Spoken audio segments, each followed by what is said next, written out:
Today we're taking a look at the 40th anniversary Sony Walkman. That's the one on the right. The model number for this is the catchy NW-A100 TPS. I pre-ordered mine back in September for the princely sum of £400. It's not yet available worldwide, however it should be noted that there's also a non-40th anniversary branded model with the same specs that's £80 cheaper. Upon opening the box up, you find two items. The thing on the left that looks like an original Sony Walkman, well, that's just a carrying case that surrounds the new Walkman. The new Walkman is the thing on the right. We're looking at the back of it here with the logo printed on it. In the bottom of the box, you get a USB-C cable for charging and data transfer, the usual quick start guides, although the full manual is held online, and then there's a couple of sheets of stickers. Note though that there are no earphones in this box. I would have really liked to have seen some retro look headphones to go along with that case, perhaps with orange earphones. The 40th anniversary that's being referred to here is of the 1979 launch of the original Walkman, and this isn't the first time an anniversary Walkman's been issued. There have been quite a few over the years. This is one from a range of models that celebrated the 20-year mark back in 1999. And slightly confusingly, we've already had a 50th anniversary model Walkman.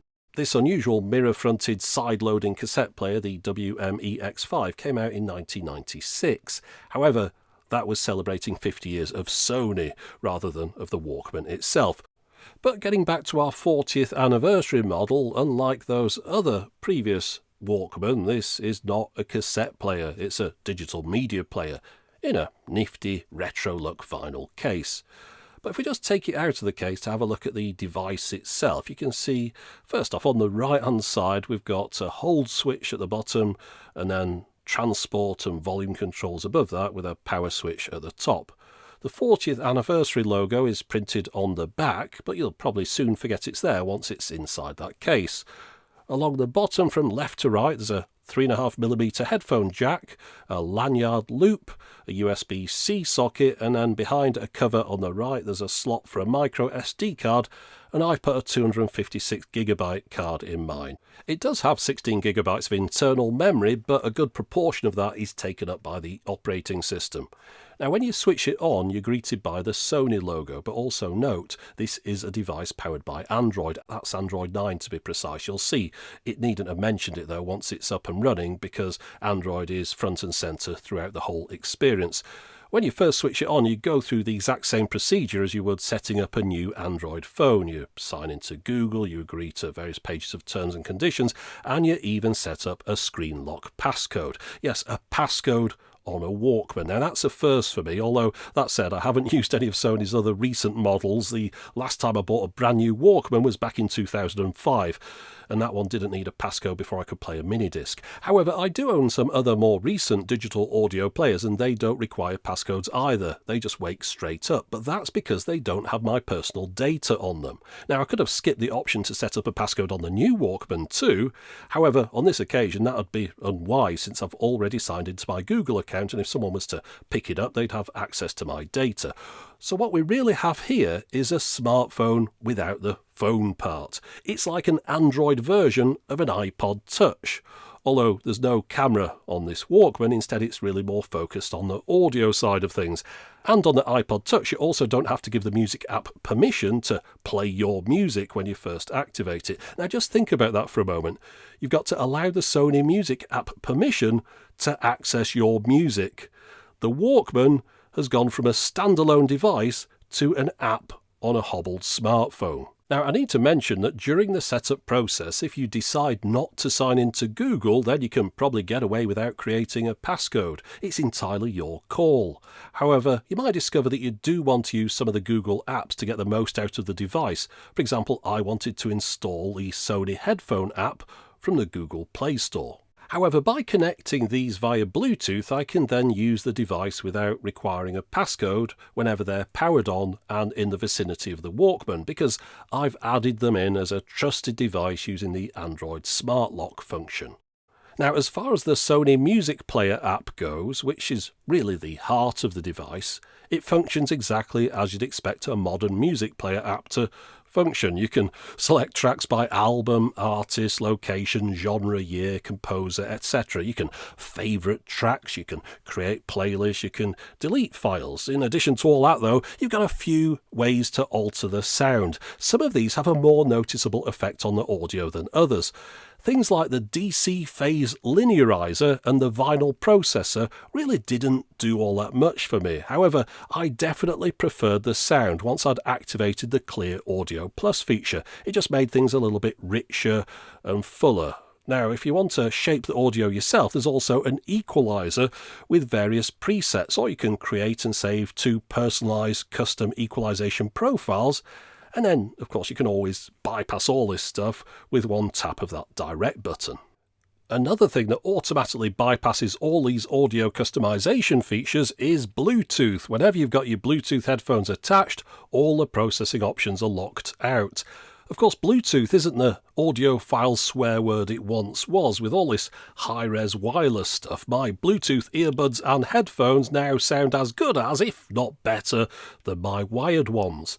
One reason for that, though, is that this Walkman has a weaker headphone amp than I'm accustomed to. I have to bypass the legally obligated warning that pops up saying it's too loud and then crank the volume all the way up to 115 out of 120 before the loudness is sufficient for use on these wired headphones. And these aren't normally hard headphones to drive. They seem to work fine with everything else. But of course, there isn't any issue like this at all with Bluetooth, where it's the headphones that look after the amplification, so those get plenty loud enough. As far as supported audio formats go, well, it will play pretty much anything you can throw at it, with one notable but hardly surprising exception: it won't play Sony's own proprietary A-track format. But now, let's move on and talk about its party trick, the cassette display. Now, this is an optional visualizer that you can activate within the Sony Music app. And once activated, it will display an animated cassette a few seconds after the music starts playing. Of course, in order to preserve power after it's been displayed for a minute or so, the screen will then dim and then eventually turn off. There's only one button that will make the device wake up from this state, and that's the power button. And after you press that, if necessary, then you'll need to unlock the screen, and then that tape appears, and then you'll need to swipe that away to get back to your menu. So you can understand why some people would want to switch the tape screen off, just to take one step out of that process. But there's more to that tape animation than you might think at first glance, though. In a moment of playfulness, Sony has made it show a different tape or formulation of tape based upon the codec and the bit rate of the music that you're playing. So the quality of the tape increases with the quality of the audio. A low bitrate MP3 gets a Type 1 tape, whereas a higher bitrate track gets a Chrome tape, and AIFF might get a Type 2, but a FLAC will get a Type 4, and something like a DSD file will get a top-of-the-line Metal Master ceramic cassette. And just for fun, I tried a 96 kilobits per second MP3, and I got this cassette. I imagine there are a few more that I've yet to discover as well. The spools inside the cassette move appropriately and reflect whether or not your cassette is being fast-forward or rewound. However, the tape inside never advances beyond that midway point. It's not a progress indicator. And the animation is a little bit jerky. And of course, keeping this display on will significantly eat into your battery life, which isn't all that great to start with. You can take that 26 hours number with a big pinch of salt. You'll need to charge this every day if you're going to be using it. The battery life varies depending upon numerous factors though, the codec of the music, as well as things like whether or not you've got Wi-Fi and Bluetooth switched on.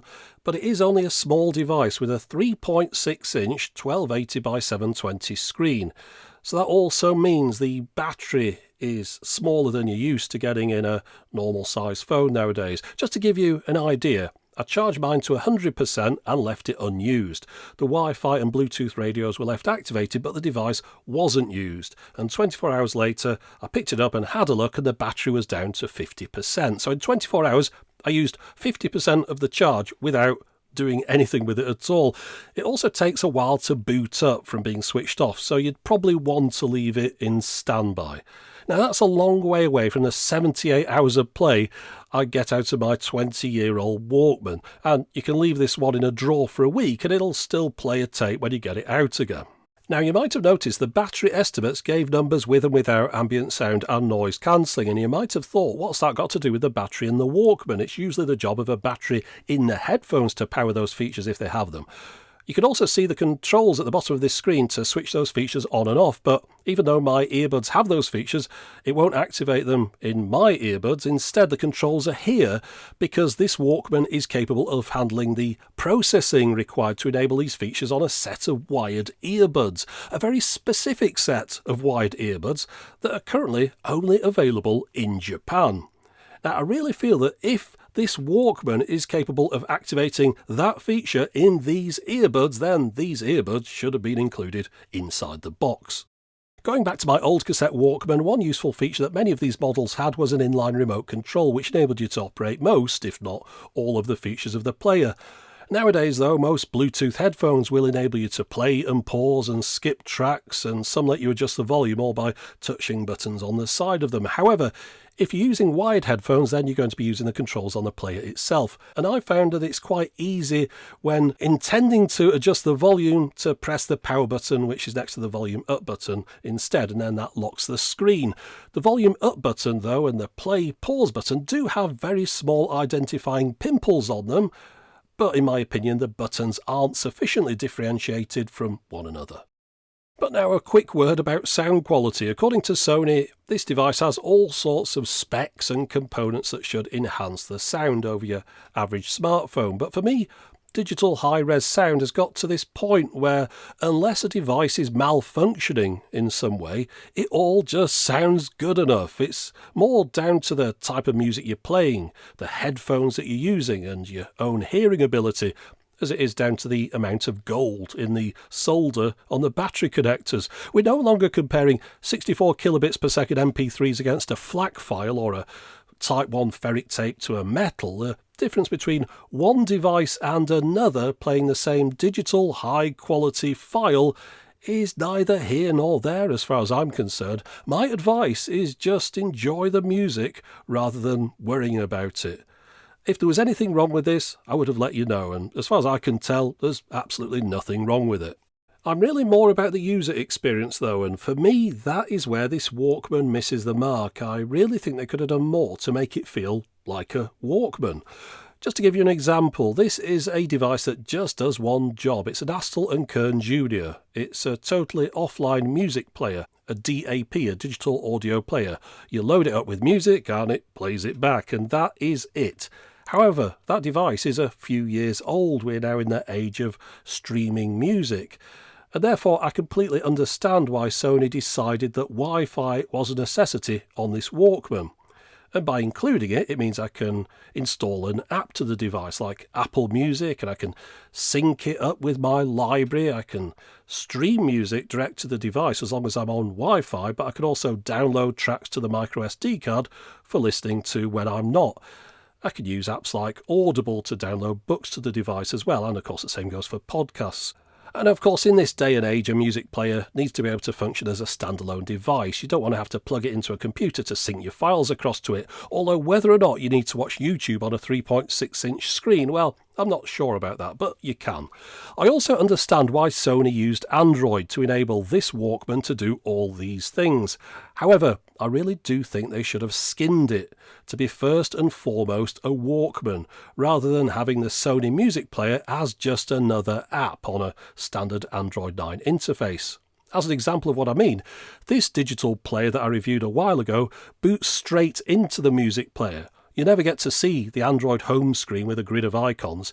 You can, however, still launch selected Android apps from within the audio player interface. Now, call me crazy, but this just doesn't feel like a Walkman. It's a Wi-Fi only smartphone that happens to have a Sony Music app on it. But of course, that's what 40 years of progress have brought us. I understand that. We've gone from this to this, and I totally get it, but I'm just glad that I'm not the one who has to try and sell this new Walkman to the public. Yeah, good luck trying to convince someone to buy a separate music player that's pretty much just a compromised Android smartphone with no camera, no GPS, no speaker, but one which still needs charging daily, something that you're going to have to carry in your pocket alongside your smartphone that you already own, a smartphone that does all the things a Walkman does and more besides, albeit without the transport buttons on the side, but then again your Bluetooth headset's probably got those covered. And while the specs might say the Walkman sounds better than the phone, if you're only going to be listening to streaming music on the train on budget headphones, then you probably won't even notice it. Yeah, the Walkman is a much harder sell now than it was 40 years ago. So form an orderly queue now to order yours from the affiliated links in the video description text box, and also if you look there you'll find some new overpriced Techmoan merchandise that you can order just in time for Christmas. But anyway, that's it for the moment. As always, thanks for watching.